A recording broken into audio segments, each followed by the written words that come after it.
So Harihara ಪಟ್ಟಣದಲ್ಲಿರುವಂತಹ ಏನು ಗಂಗಾನಗರ ಇದೆ, ಗಂಗಾನಗರಕ್ಕೆ ಇದೀಗ ಎ ಸಿ ಆಗಿರುವಂತಹ ಸಂತೋಷ್ ಅವರು ಕೂಡ ಭೇಟಿ ನೀಡಿ ಜನರನ್ನು ಮನವೊಲಿಸುವಂಥ ಪ್ರಯತ್ನ ಮಾಡಿದ್ರು. ಸೊ ನಮ್ಮ ಜೊತೆ ಮಾತಾಡಲಿಕ್ಕೆ ಅವರೇ ಇದ್ದಾರೆ, ಅವ್ರನ್ನ ಕೇಳೋಣ. ಸರ್, ಈಗ ಅವರು ನಾವು ಕಾಳಜಿ ಕೇಂದ್ರಕ್ಕೆ ಶಿಫ್ಟ್ ಆಗಲ್ಲ ಅಂತ ಹೇಳ್ತಾರೆ ಸರ್, ನೀವು ಅವ್ರ ಹತ್ರ ಮಾತಾಡಿದ್ರೆ ಏನು ಹೇಳ್ತೀರಿ ಸರ್?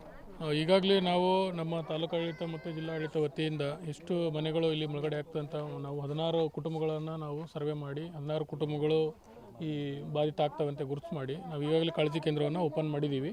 ಕಾಳಜಿ ಕೇಂದ್ರದಲ್ಲಿ ಎಲ್ಲ ಕೂಡ ವ್ಯವಸ್ಥೆ ಕೂಡ ಮಾಡಿದ್ದೀವಿ. ನಮ್ಮ ತಹಸೀಲ್ದಾರು ಹಾಗೆ ನಮ್ಮ ಮುನ್ಸಿಪಾಲ್ಟಿಯಿಂದ ಪೌರಾಯುಕ್ತರು ಮತ್ತು ಅವ್ರ ಸಿಬ್ಬಂದಿಗಳು ಅಲ್ಲಿ ಇದ್ಕೊಂಡು ಎಲ್ಲ ಸೂಕ್ತ ವ್ಯವಸ್ಥೆ ಮಾಡೋಕ್ಕೆ ನಾವು ಏರ್ಪಾಡುಗಳು ಕೂಡ ಮಾಡ್ಕೊಂಡಿದ್ದೀವಿ.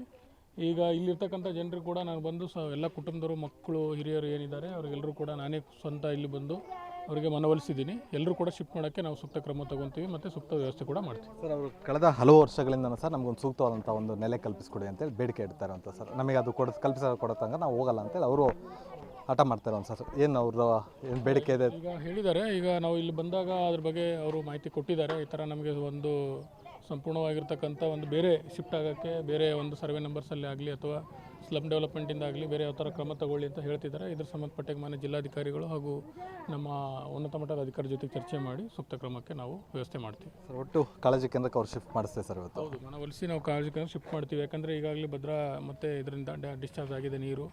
ಮೋರ್ ದೆನ್ 1 lakh ಕ್ಯೂಸೆಕ್ಸ್ ಅಷ್ಟು ನೀರು ನದಿಗೆ ಭಾರಿ ಬಿಡಲಾಗಿದೆ.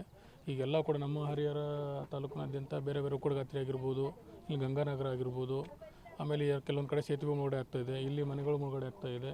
ಹಾಗಾಗಿ ಯಾವುದೇ ಜೀವ ಹಾನಿ ಆಗಿದ್ರೋ ಹಾಗೆ ಮತ್ತು ಪ್ರಾಣಿ ಹಾನಿ ಆಗಿದ್ರೋ ಹಾಗೆ ಎಲ್ಲ ಕೂಡ ಸೂಕ್ತ ವ್ಯವಸ್ಥೆ ಮಾಡ್ಕೊಂಡಿದ್ದೀವಿ. ಅದನ್ನು ಶಿಫ್ಟ್ ಮಾಡಿ ಈ ಕಾಳಜಿ ಕೇಂದ್ರಕ್ಕೆ ಎಲ್ಲ ಜನರು ಶಿಫ್ಟ್ ಮಾಡ್ತೀವಿ. Okay, thank you. ಸೊ ಇದಿಷ್ಟು ಏನು ಸಂತೋಷ್ ಅವರು ಮಾತಾಗಿರುವಂಥ ನಾವಿಲ್ಲಿರುವಂತಹ ಏನು ನಿವಾಸಿಗಳಿದ್ದಾರೆ ಅವ್ರನ್ನ ಸ್ಥಳಾಂತರ ಮಾಡ್ತೀವಿ ಅಂತ ಮಾತನ್ನು ಸಹ ಅವ್ರು ಹೇಳ್ತಾ ಇರುವಂಥದ್ದು. ಕ್ಯಾಮ್ರಾ ಪರ್ಸನ್ ಮಂಜುನಾಥ್ ಜೊತೆ ಪ್ರವೀಣ್ ಬಾಡ, ಒಂದು ಕನ್ನಡ ನ್ಯೂಸ್, ದಾವಣಗೆರೆ.